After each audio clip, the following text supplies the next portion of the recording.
The Irish Nationalist Party in 1913 was a party that had been reunified in 1900, and there were four key figures in the leadership and the day-to-day running of the party. The party's chairman, John Redmond, was the key figure in the party. Much like Andrew Bonar Law in the Conservative Party, Redmond was a compromise candidate. Elected in 1900 as chairman, this role had been renewed annually by a vote. However, Redmond, I would argue, was not the powerhouse of the Irish Parliamentary Party. John Dillon, a much less conciliatory figure, a much more Fenian-inspired figure, was the key mover and shaker within the Irish Parliamentary Party. One of the key differences between Dillon and Redmond is evidenced in their private papers. Dillon had a web of correspondence and had his finger on the pulse in Ireland throughout this entire period. Meanwhile, by 1913, many historians have argued that Redmond was becoming increasingly aloof from the matters as they occurred on the ground in Ireland. Redmond, however, had some key attributes for the Irish Nationalist Party in Westminster. He was conciliatory. He had an English wife, and as such, he was seen as a candidate and as a member of Parliament that was open to identifying and creating a new sense of Irishness. An Irishness that wasn't based on Catholicism, wasn't based on the idea of a Gaelic Irish nationhood. Instead, it was a 32-county Irishness that could embrace orange as well as green. Outside of Redmond, there were less conciliatory and less pluralistic candidates and figures within the party. One of the most important of these was Joseph Devlin.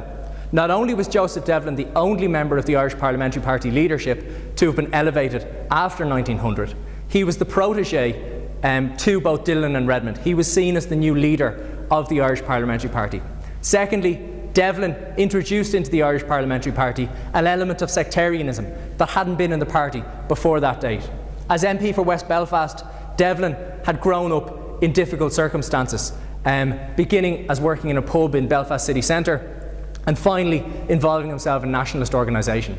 Devlin was a character that saw a triumphalist role for Catholics within Ireland. He saw the Home Rule project in much the same way that John Dillon did, as a project where Irish tenant farmers and working Catholics in urban environments would eventually triumph and take over the running of the Irish nation. He didn't have the same all-encompassing view of Irish identity as John Redmond did, and this was one of the key splits within the leadership of the Irish Parliamentary Party. The fourth figure that I want to discuss today is T.P. O'Connor. T.P. O'Connor was unique for many different reasons.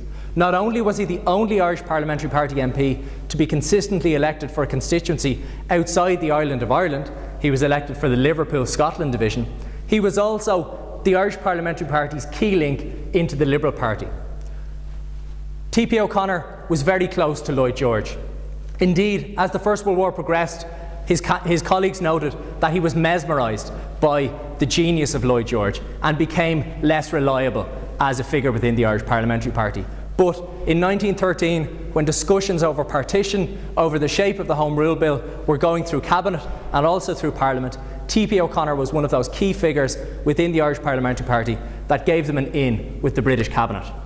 So thus the Irish Parliamentary Party was neither monolithic nor was it particularly unified in its policy in this period.